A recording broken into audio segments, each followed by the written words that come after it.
அனைவருக்கும் வணக்கம். இன்னைக்கு நம்ம விவேகா ஃபுட் சேனல்ஸ்ல கேசரி எப்படி பண்றதுங்கிறத பார்க்கலாம்.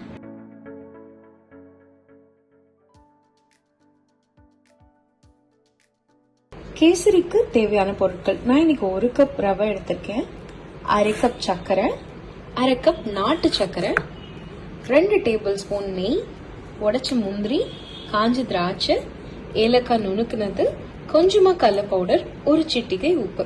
வாங்க இப்போ கேசரி எப்படி பண்றதுங்கிறத பார்க்கலாம். ரவாவை ஃபர்ஸ்ட் நான் ரோஸ்ட் பண்ணிக்க போறேன். அதுக்கு கொஞ்சமா நெய் சேர்த்துக்கிறேன். நம்ம எடுத்து வச்சிருக்க ரவையை இப்போ சேர்த்துடலாம். ரவை நல்லா வறுபட்டுருச்சு. இப்போ அதை ஆற விட்டுட்டு நம்ம கேசரி செய்ய ஸ்டார்ட் பண்ணலாம். நான் முதல்ல தண்ணி கொதிக்க வச்சுக்க போறேன். நான் 1 கப் ரவை எடுத்திருக்கேன். ஸோ 1.5 கப் வாட்டர் ஆட் பண்ணிக்கிறேன்.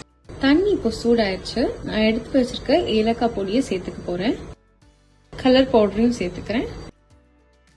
தண்ணி நல்லா கொதிச்சிருச்சு. ஸோ நான் இப்போ ரவையை சேர்த்துக்க போறேன்.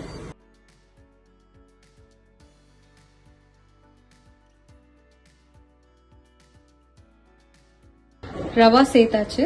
இப்போ சர்க்கரையை சேர்த்துடலாம்.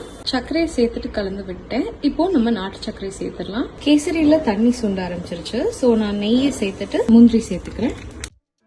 திராட்சையை சேர்த்துக்கலாம். முந்திரி திராட்சையை இப்போ சேர்த்துடலாம். முந்திரி திராட்சை சேர்த்தாச்சு. கேசரி பாருங்க எப்படி ஒட்டாம வருதுன்னு. இப்போ நம்ம ஸ்டவ் ஆஃப் பண்ணிடலாம். கேசரி இப்போ ரெடி ஆயிடுச்சு. நான் ஃப்ளேவருக்காக மேலே கொஞ்சமா மில்க் மேட் சேர்த்திருக்கேன். இது ஆப்ஷனல் தான், உங்களுக்கு வேணும்னா சேர்த்துக்கலாம். இந்த கேசரியோட ரெசிபி டிஃப்ரெண்டா இருந்திருக்கும்னு நினைக்கிறேன். ஸோ இதை நீங்கள் உங்கள் வீட்டில் ட்ரை பண்ணி பார்த்துட்டு எப்படி இருந்ததுங்கிறத எங்களுக்கு கமெண்ட்ஸில் மென்ஷன் பண்ணுங்கள். நீங்கள் இந்த மாதிரி சிம்பிள் அண்ட் ஹெல்தியான ரெசிபிஸ் பார்க்கணுன்னா please subscribe to our channel.